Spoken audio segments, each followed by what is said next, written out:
सोलापुरात शिक्षकाने brain dead झाल्यानंतर दिले अवयवदान, लिव्हर, डोळे, किडनी केले दान।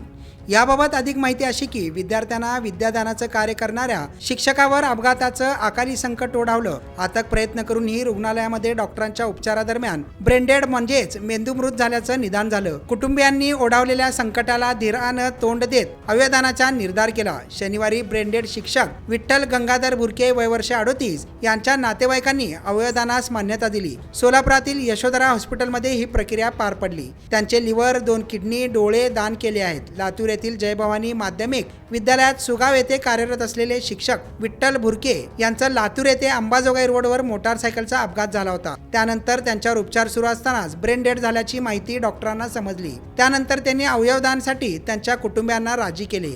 यावेळी बोलताना नांदेड येथील डेल्टा हॉस्पिटलचे प्रमुख डॉक्टर बळीराम बुरके यांनी आमच्या कुटुंबातील एक व्यक्ती अवयवदान करत आहे। आमच्या कुटुंबातील व्यक्ती अवयवाच्या माध्यमातून जिवंत आहे याचा आम्हाला अभिमान आहे। वैद्यकीय क्षेत्रात अवयवदानाबद्दल जनजागृती होण्याची गरज असल्याची अपेक्षा त्यांनी व्यक्त केली आहे।